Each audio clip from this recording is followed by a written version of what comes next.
Welcome. Tonight, we will explore the life of the trench soldier during the First World War, not the sweeping strategies of generals or the headlines of newspapers, but the small, everyday details, the ordinary men caught in extraordinary circumstances. This will not be a tale of drama nor of gore. It will be a story of endurance. So, if you're lying down now, settle a little deeper. Let your breathing fall into a slower rhythm. And imagine yourself, not as a hero or a victim, but as an observer, drifting gently into the life of a soldier in the trenches. Imagine the ground beneath your boots sinking slightly with each step. Imagine the ground beneath your boots sinking slightly with each step. The earth is heavy with water, pressed down by thousands of feet, churned by shovels and wheels. It is morning in the trenches. The soldiers have been awake for hours already. There is something called stand-toi, ritual of readiness at dawn. When the sky begins to lighten, everyone lines up along the trench wall, rifles at hand, scanning the horizon. It is the time most feared for attack. For in the pale light of morning, armies often chose to move. But most mornings, nothing happens. The men simply wait in the chill air, shoulders stiff, the mist clinging to their uniforms. When the order finally comes to stand down, they relax. If one can call it relaxing in mud, breakfast follows. Sometimes there is bread, sometimes a tin of bully beef, salty preserved meat. Perhaps tea, if the water is heated in a small blackened pot. Imagine the taste. Metallic, faintly smoky, but warm in the hands. Cigarettes are passed around. For many, tobacco is as necessary as food. The trench itself is a strange kind of home. Walls built of sandbags and wooden planks. Floors sometimes lined with boards, though more often just sticky mud. The air carries the scent of damp earth, smoke, and sweat. In the distance, one can hear the rumble of artillery, like thunder that never ends. The rhythm of the day is slow. After breakfast, some men are assigned to trench maintenance, digging deeper, stacking sandbags, draining water. Others carry supplies along the narrow duckboards, balancing carefully to avoid slipping into the thick sludge below.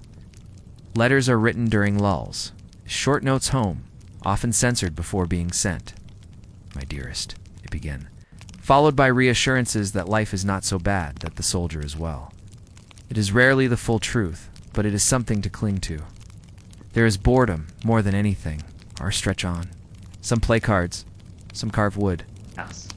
Some simply sit, staring at the horizon, waiting for the day to end. And yet, life in the trench is never truly quiet. There are the rats bold, fat from feeding on scraps. At night, their squeaks and rustling keep men awake. There are the lice burrowing into clothing, leaving the skin itchy and raw. Even when still, the body never feels at ease. Weather shapes everything. In summer, the heat bakes the air, and the stench of latrines grows strong. In winter, the mud hardens into frozen ridges and fingers go numb. Rain is constant. It fills the dugouts, seeps into boots, soaks socks. Trench footsets, in-skin swelling, painful, peeling. Not fatal, but miserable. At night, another stand to. Again, all men line the walls, rifles ready. The darkness is not silent. Star shells burst above, lighting the landscape for a brief moment in harsh white glow. The outlines of barbed wire, the silhouettes of ruined trees, and then once more, darkness. Sometimes there are sudden bursts of gunfire.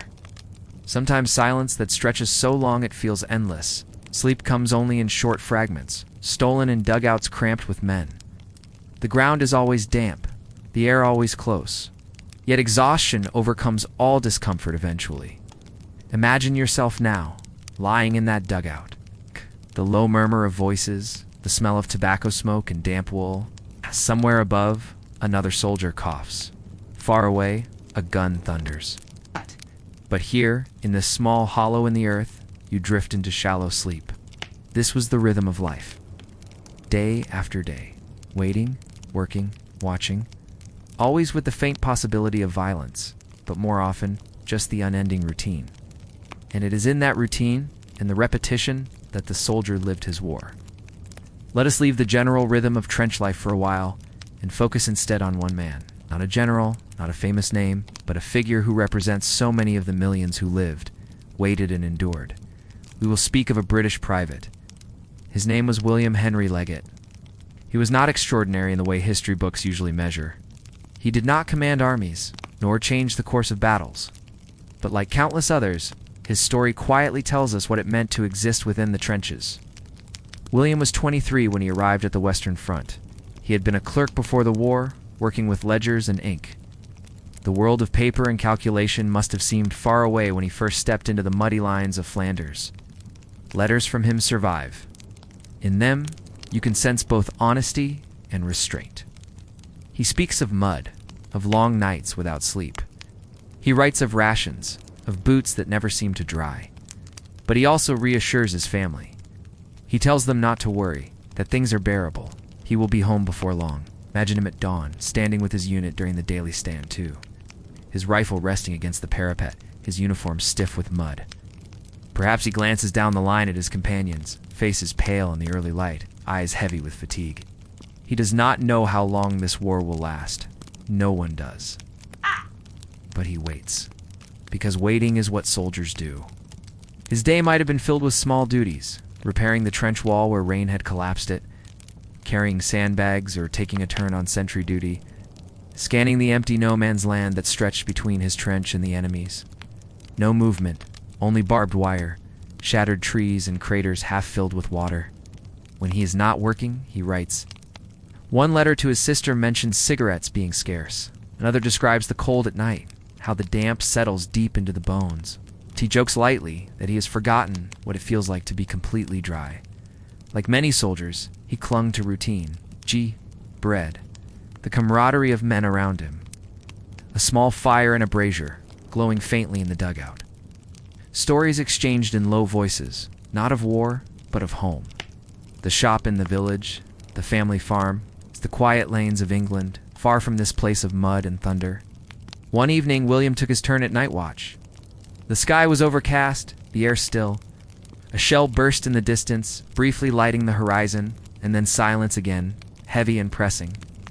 It is easy to imagine him leaning on his rifle, eyes fixed on the dark landscape, thoughts drifting elsewhere. In April of 1917, William's war ended. He was killed during the Battle of Arras, part of an offensive that saw many thousands fall in just a few weeks. His body was buried near where he fell. A wooden cross was placed, later replaced with stone. His family received a small packet of belongings, a watch, a few letters, and his identity tags. The letters, carefully folded, are what remain for us today. Words written in pencil, smudged by damp and by time. It is not the story of victory or glory. It is the story of an ordinary man, swept into a war far larger than himself, who endured mud, cold, and monotony until the day his endurance was no longer asked of him. William's life reminds us of the countless others whose names we do not know. Each soldier in the trenches had a story, a family who worried, a past left behind, a small collection of belongings carried into the mud. When you think of the trenches, you can imagine not just the faceless rows of men, but someone like William, riding by candlelight, shifting uncomfortably in damp clothes, holding on to thoughts of home. And in remembering him, we can understand not just the statistics of war, but the quiet endurance of individuals who lived each day in the same long rhythm of mud, waiting and uncertainty. When a war ends, armies withdraw. The noise fades. Ow. The trenches, once filled with men, are left behind. And slowly, the earth begins to reclaim them. Today, in parts of France and Belgium, you can still walk through quiet fields where farmers plow the soil. Beneath their feet lie countless fragments of the Great War. Every year, objects rise to the surface. A rusted helmet, a button, a spoon, a tangle of wire. The land continues to give back its memories. Archaeologists have studied these remains with care. They find not only weapons, but the everyday items that soldiers lived with. A pipe with its stem snapped clean, shaving kit, the blade dulled by time. Ink bottles, still faintly stained inside.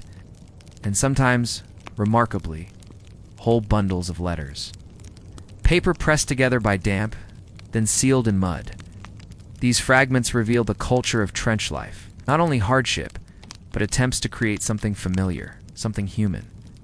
For example, small trench art, When shells exploded, their casings littered the ground. Soldiers would gather them during quieter moments. With pocket knives or simple tools, they carved them into vases, candle holders, and decorated mugs.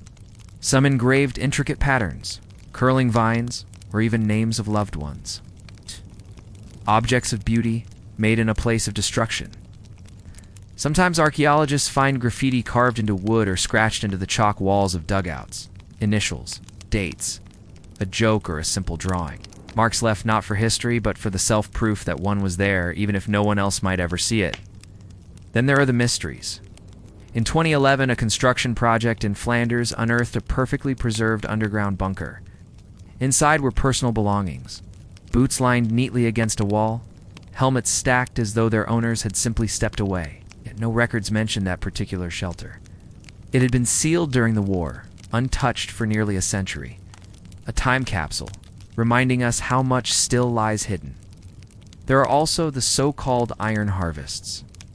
Even today, farmers in France and Belgium regularly unearth shells and grenades. Many are still dangerous, their explosives unstable after 100 years. They are collected carefully by disposal teams. It is a reminder that the war lingers, not only in memory, but in the very soil itself. Cultural echoes remain as well. Songs sung softly in the trenches have been recorded in diaries.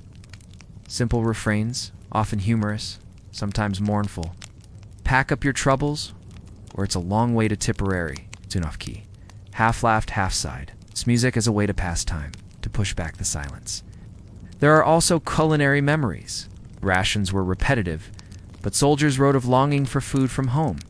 Pies, puddings, bread still warm from an oven. Some men tried to recreate familiar meals using what they had: a tin of meat, hard biscuits, tea brewed strong. A culture of improvisation grew in the mud. Even the language of soldiers developed its own rhythms. Slang unique to the trenches emerged. Bully beef, dugout, stand to. Terms that made sense only within that world. A private language of endurance. Imagine walking today across one of those quiet fields. The grass sways gently. The air carries only the sound of birds. Beneath your feet, though, lie the remnants of lives lived in waiting. A spoon, a boot, a diary page.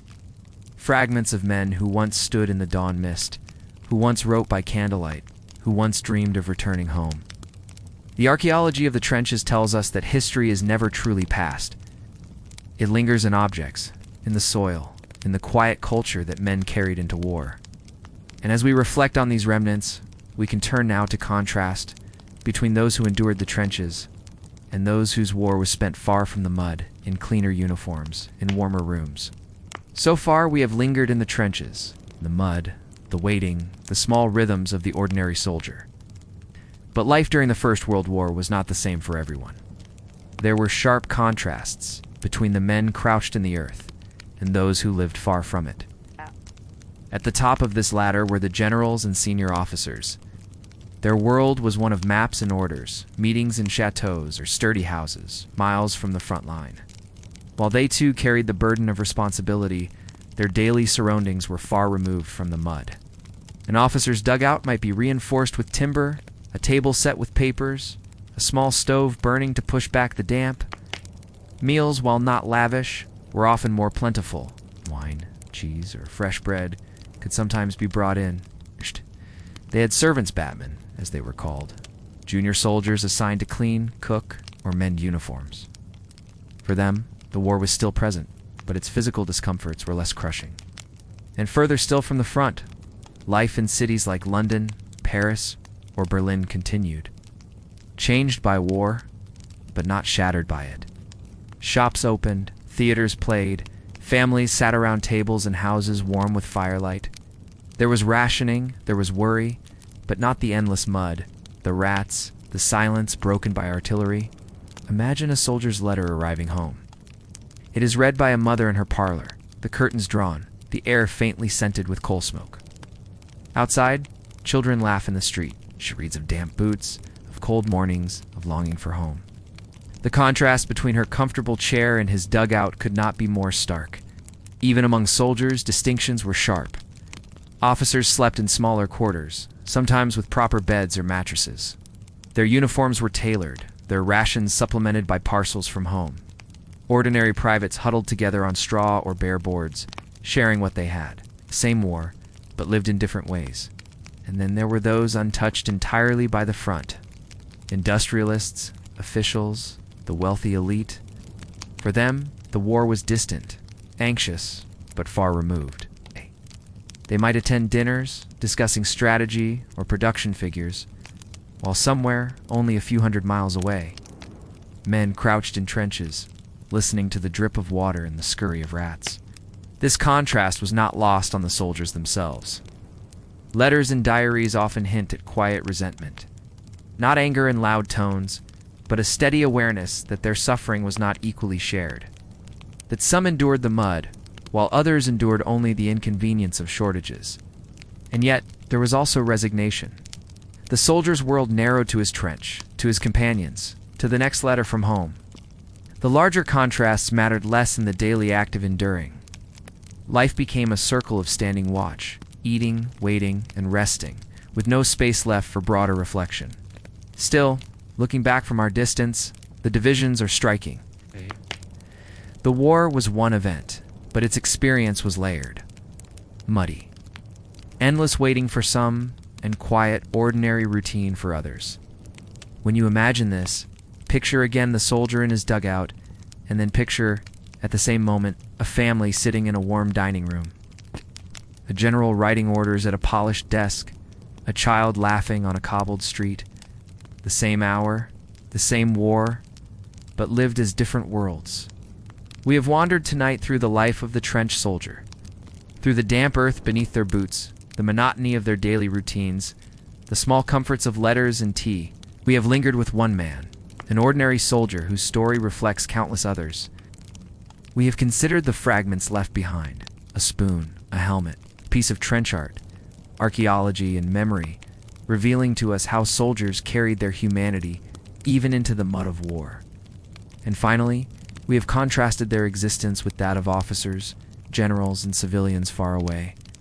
One war yet lived in layers of hardship and distance.